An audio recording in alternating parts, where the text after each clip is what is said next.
وجود زن سے ہے تصویر کائنات میں رنگ. ویلکم بیک ناظرین.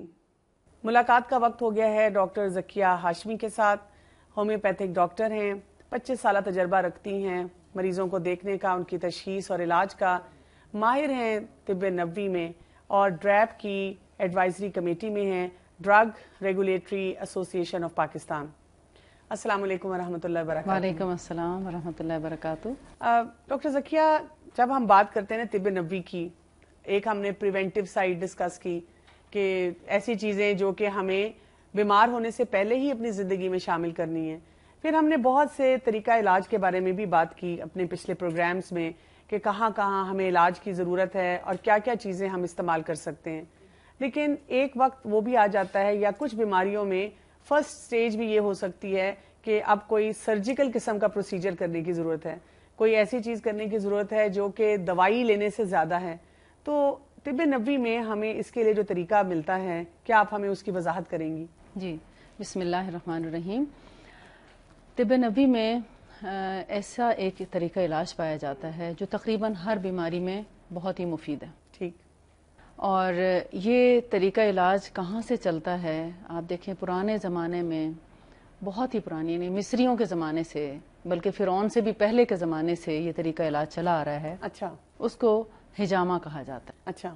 آج کے دور میں چائنیز نے اس کو کپنگ کا نام دے دیا ہے. ٹھیک ہے. کیونکہ وہ کپس لگائے جانے لگے ہیں. پہلے اس کو سینگوں سے اور اس سے لگایا جاتا تھا. ٹھیک ہے. اور اب چونکہ کپس اس کے جدید دور آ گیا ہے تو اس کے ذریعے لہٰذا اس کو کپنگ کا نام دیا. یعنی کہ طریقہ تو وہی ہے لیکن اس کے لیے انسٹرومنٹس بدل گئے ہیں, باقی طریقہ کار بالکل وہی ہے. اس میں ایک تو ڈرائی کپنگ آتی ہے, ڈرائی حجامہ ہے, اور ایک جو ہے ویٹ حجامہ ہے. ٹھیک ہے. اس کا فرق کیا ہے اس میں کہ جو ڈرائی ہے اس میں بلڈ نہیں نکلتا, صرف جسٹ اس کو آئل لگا کے کپ کو درد والی جگہ پہ یا تکلیف والی جگہ پہ پھیرا جاتا ہے, تو اس سے کافی حد تک ریلیف ہو جاتا ہے. لیکن نبی صلی اللہ علیہ وسلم نے فرمایا کہ شفا حجامہ لگانے والے کے کٹ میں ہے.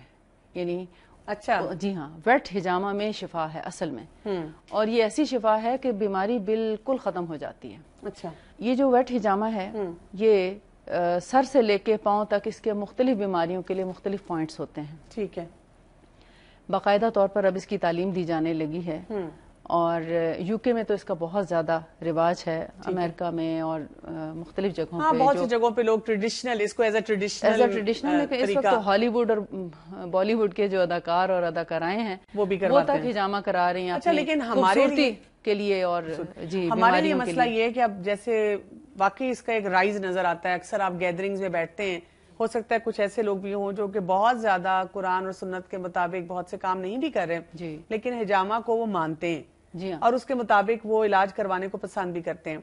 ہمیں کیسے پتا چلے گا کہ ہم جس ڈاکٹر کے پاس جا رہے ہیں, جی, کیونکہ ہم اگر علاج کروانا چاہ رہے ہیں ہم تو اس لیے کروانا چاہ رہے ہیں کہ یہ ایک سنت کا طریقہ ہے, جی, تو کیا ہم کسی کے پاس بھی جا کے علاج کروا لیں, یا ہمیں کیسے پتا چلے گا کہ جو ہمارا معالج ہے وہ ہے جو ہمیں مسنون طریقے سے حجامہ کر رہا ہے؟ جی, بہت اچھا سوال کیا آپ نے. بات یہ ہے کہ حجامہ کرانے کے لیے بھی اب ہمیں دیکھنا چاہیے کہ جو حجامہ کرنے والا ہے آیا وہ انٹرنیشنل سٹینڈرڈ کے مطابق, جو کہ ایک سرجیکل پروسیجر ہے, اس کے مطابق صفائی ستھرائی اور کلینینس کا خیال رکھ رہا ہے کہ نہیں. ٹھیک ہے. ایسا نہ ہو کہ وہ ایک ہی دفعہ, ہم نے سنا ہے ایسا کہ لائن میں بٹھا دیتے ہیں لوگوں کو اور ایک ہی بلیڈ سے سب کو کٹ لگا رہے ہوتے ہیں, اور اس سے یہ کہ ہیپیٹائٹس اور بہت سی کنٹیجیس ڈیزیزز جو ہیں وہ ایک سے دوسرے میں ٹرانسفر ہو جاتی ہیں, اور لوگ شفا پانے کی بجائے الٹا بیمار ہو کے آ جاتے ہیں.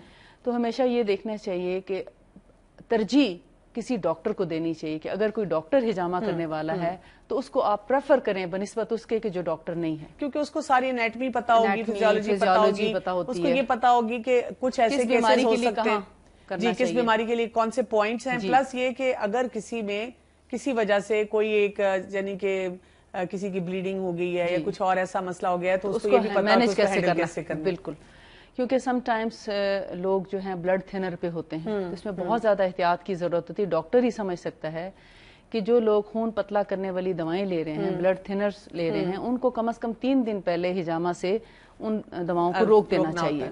اس کے علاوہ جن کا ہیموگلوبین جو ہے 10 سے بلو ہو، یعنی 8 9 تک بھی ہو یا 7 تک، تو ان کو ہجامہ کرنے میں تھوڑا دیر کرنی چاہیے. پہلے اپنا ایچ بی لیول کو مناسب کرنا چاہیے، کم از کم 11 12 تک لانا چاہیے، پھر ہجامہ کرانا چاہیے.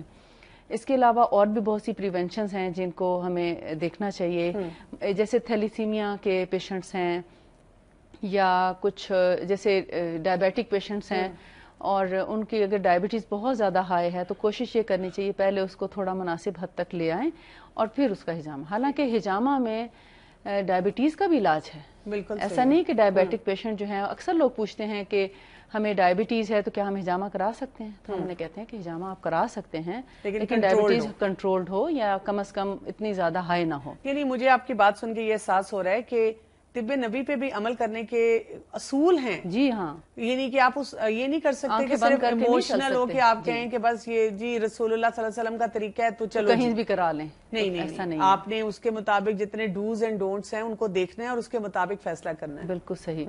تو یہ جو ہجامہ ہے اس کی ریکمنڈیشن جو ہے اللہ تعالیٰ کی طرف سے نبی صلی اللہ علیہ وآلہ وسلم کو ہوئی. آپ صلی اللہ علیہ وآلہ وسلم فرماتے ہیں کہ جب معراج پر اللہ تعالیٰ نے ان کو دعوت دی اور وہ پہنچے تو اس وقت فرشتوں کے جو بھی گروہ ان کے پاس سے گزرتا تو وہ یہی کہتا کہ یا رسول اللہ صلی اللہ علیہ وآلہ وسلم آپ اپنی امت کو ہجامہ کا حکم دیں کیونکہ اللہ تعالیٰ نے اس میں بہت شفا رکھی ہے. تو لہٰذا آپ نے واپس آ کے اپنا خود ہجامہ کرایا اور امت کو بھی تلقین کی ہجامہ کی. آپ نے فرمایا کہ تم جتنے بھی علاج کراتے ہو ان سب میں سے بہترین علاج ہجامہ کرانا ہے.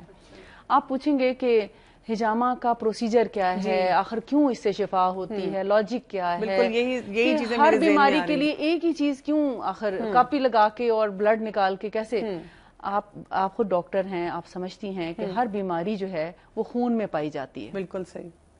کوئی بھی تکلیف ہو کسی کو سب سے پہلے آپ بلڈ ٹیسٹ کرنے کو دیتے ہیں کہ بھی دیکھیں گردے کی بیماری ہے تو بلڈ ٹیسٹ، ہارٹ کا پرابلم ہے تو بلڈ ٹیسٹ، صحیح ہے. اگر لیور کا پرابلم ہے، اسٹمک کا ہے، کوئی بھی ہو تو سب سے پہلے آپ بلڈ ٹیسٹ دیتے ہیں کیونکہ بلڈ کے اندر ہی بیماری ہوتی ہے اور اسی سے ڈائگنوسس ہوتی ہیں کہ اس بندے کو کیا پرابلم ہے اور اس کو علاج کیسے کرنا ہے. اسی طرح ایک اور میں آپ کو اس کی شہادت دیتی ہوں کہ جیسے ہمیں حکم ہے مسلمانوں کو کہ ہم ذبح کر کے ہی کسی بھی حلال جانور کا گوشت کھائیں، گائے، بکری، چکن وغیرہ جو بھی ہے. تو ان کو حلال کرنے کا طریقہ کیا ہے کہ ان کو شہرک پہ چھری سے ان کی گردن اس طریقے سے کاٹی جائے کہ پوری نہ کٹ جائے، بالکل تھوڑا سا حصہ اس کا باقی رہنے دیا جائے تاکہ بلڈ سرکولیٹ بھی ہوتا رہے اور پورے کا پورا بلڈ جو ہے وہ ویسٹ ہو جائے. جب خون نکل جاتا ہے کسی جانور سے تو اس کی ساری بیماری پاک ہو جاتی ہے.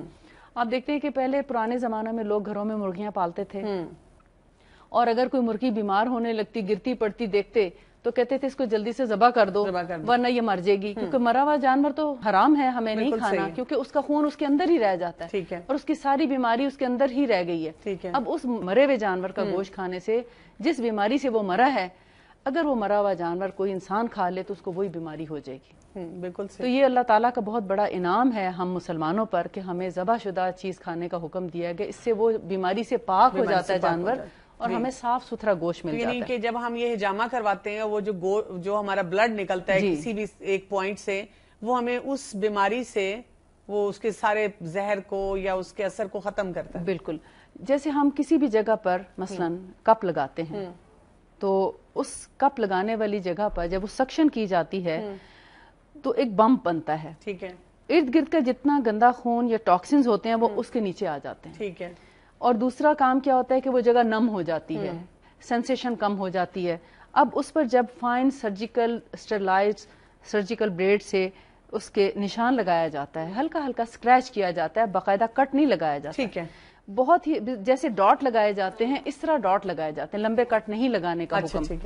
پھر اس کے بعد دوبارہ جب کپ لگایا جاتا ہے تو ہلکی ہلکی سکریشن ہوتی ہے بلڈ کی اور وہ اس کپ میں جمع ہو جاتا ہے، جس سے کیا ہوتا ہے کہ ارد گرد کے جتنے ٹاکسن مثلا آرتھرائٹس ہے مثال کے طور پر یا کسی جگہ پہ کوئی ایسی تکلیف ہے کہ آپ کا جوڑ بالکل جیم ہوتا ہے جیسے فروزن شولڈر ہو جاتا ہے یا کوئی ایسی چیز، تو وہ سارے ٹاکسنز وہاں سے ریموو جب ہو جاتے ہیں تو وہ آپ کا جوائنٹ جو ہے وہ فلیکسیبل ہو جاتا ہے. ٹھیک ہے. ایک بیماری کے لیے اندازاً کتنے ہجامہ کروانے پڑ سکتے ہیں؟ یہ ڈیپینڈ کرتا ہے کہ بیماری کیا ہے اور کتنی پرانی ہے، اس کے مطابق اس کے پوائنٹس اور اس کے سیشنز ہم ڈیسائیڈ کرتے ہیں کہ کتنے ہونے. مثال کے طور پر سر درد کے لیے عام طور پر 1 سے 3 دفعہ ہجامہ کرانے سے سر درد ٹھیک ہے تقریباً ہمیشہ کے لیے ختم ہو جاتا ہے. اچھا ٹھیک ہے. اور اسی طرح اگر آرتھرائٹس ہے تو اس میں تقریباً 9 دفعہ ہجامہ کرانا چاہیے آرتھرائٹس میں. تو آرتھرائٹس کے بھی جو ایفیکٹس ہیں وہ ختم ہو جاتے ہیں.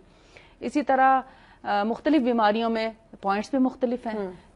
سب سے زیادہ میرا خیال جو پوائنٹس بنتے ہیں وہ آرتھرائٹس ہی کے بنتے ہیں. اچھا.